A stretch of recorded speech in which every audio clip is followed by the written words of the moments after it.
घर की देसी चूल्हे पर बनी पकौड़ियाँ, परिवार के साथ ठंड में खास आनंद, ठंडी सर्दियों की शाम, धुंधले मौसम में आग का सुखद एहसास और घर के देसी चूल्हे पर सिंकती हुई पकौड़ियाँ। यह अनुभव किसी भी भारतीय परिवार के लिए यादगार होता है। देसी चूल्हे की सौंधी महक और परिवार के सदस्यों के साथ बिताए गए पल सर्दियों को खास बना देते हैं। हमारे घर में सर्दियों का मौसम केवल ठंड से बचने का नहीं, बल्कि परिवार के साथ समय बिताने और स्वादिष्ट पकौड़ियों का आनंद लेने का समय होता है। जब भी सर्दी बढ़ती है, चाचा चाची, भाई बहन और पूरा परिवार मिलकर चूल्हा जलाने में जुट जाते हैं।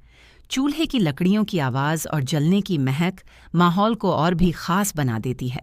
पकौड़ियाँ बनाने की तैयारी पकौड़ियाँ बनाने की प्रक्रिया में परिवार के सभी सदस्य हिस्सा लेते हैं। चाची बेसन घोलती हैं, जिसमें मसाले डेल जाता है। चाचा जी सब्जियों को काटने का जिम्मा संभालते हैं। आलू, प्याज, पालक और पनीर सब कुछ चूल्हे पर पकने के लिए तैयार रहता है। भाई बहन मजाक करते हुए सब्जियों को धोते और छीलते हैं। चूल्हे की आंच पर चाची पकौड़ियों को तलने लगती हैं। पकौड़ियाँ जब कड़ाही में तली जाती हैं तो उनका सुनहरा रंग और सौंधी महक सबके दिल को लुभा लेती है। इस दौरान ठंड से ठिठुरते हुए हाथ गर्म चूल्हे की आग के पास होते हैं। हर कोई पकौड़ियों का पहला बैच चखने के लिए उत्सुक रहता है। पकौड़ियों की खुशबू पूरे आंगन में फैल गई। बच्चे बेसब्री से चूल्हे के पास खड़े होकर अपनी बारी का इंतजार कर रहे थे। चूल्हे की आंच में पकौड़ियाँ एकदम सुनहरी हो गईं। पहली प्लेट चाय के साथ भाई और बहन को दी गई, जो ठंड से ठिठुर रहे थे। इसके बाद चाचा और चाची ने भी गर्मा गर्म पकौड़ियों का स्वाद लिया।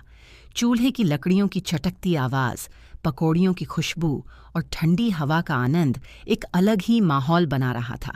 हर कोई अपने अपने हिस्से की पकौड़ियाँ खाते हुए ठहाके लगा रहा था। चाय और पकौड़ियों का यह संगम हर किसी के चेहरे पर मुस्कान ला रहा था। चूल्हे पर बनी इन पकौड़ियों का स्वाद गैस पर बने खाने से कहीं ज़्यादा होता है। ये सिर्फ खाना नहीं, बल्कि अपनेपन और प्यार का अनुभव है। इस तरह के पल परिवार के रिश्तों को मजबूत बनाते हैं। ठंड में चूल्हे की गर्मी, पकौड़ियों की महक और अपनों का साथ, ये सभी चीज़ें मिलकर सर्दियों की उस शाम को यादगार बना गईं। ठंड में पकौड़ी खाने का मज़ा, जब पकौड़ियाँ तैयार हो जाती हैं तो चाचा एक बड़ी थाली में पकौड़ियाँ परोसते हैं। साथ में चटपटी धनिया की चटनी और गर्म चाय का आनंद मिलता है। भाई बहन मजाक करते हुए पकौड़ियाँ खाते हैं तो कभी कभी यह छोटी छोटी खींचतान में बदल जाता है कि कौन कितनी पकौड़ियाँ खाएगा। चूल्हे के पास बैठकर पकौड़ी खाने का मज़ा ठंड में दुगना हो जाता है। इस दौरान परिवार के बड़े बुजुर्ग पुरानी कहानियाँ सुनाते हैं।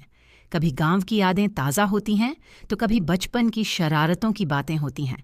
ठंड की ठिठुरन में चूल्हे की गर्माहट और पकौड़ियों का स्वाद ऐसा लगता है जैसे यह पल कभी ख़त्म न हो। इन पलों की अहमियत आज के व्यस्त जीवन में, जब सभी लोग अपनी अपनी दुनिया में व्यस्त रहते हैं, ऐसे पल बेहद कीमती होते हैं। देसी चूल्हे पर पकौड़ी बनाना और पूरे परिवार के साथ मिलकर खाना एक अनमोल अनुभव है।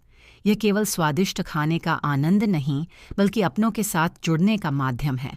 चूल्हे पर बनी पकौड़ियाँ सिर्फ स्वादिष्ट व्यंजन नहीं, बल्कि एक स्नेह और अपनेपन की कहानी है। ठंड के मौसम में इन पकौड़ियों का स्वाद और भी खास हो जाता है जब इसे अपनों के साथ साझा किया जाए।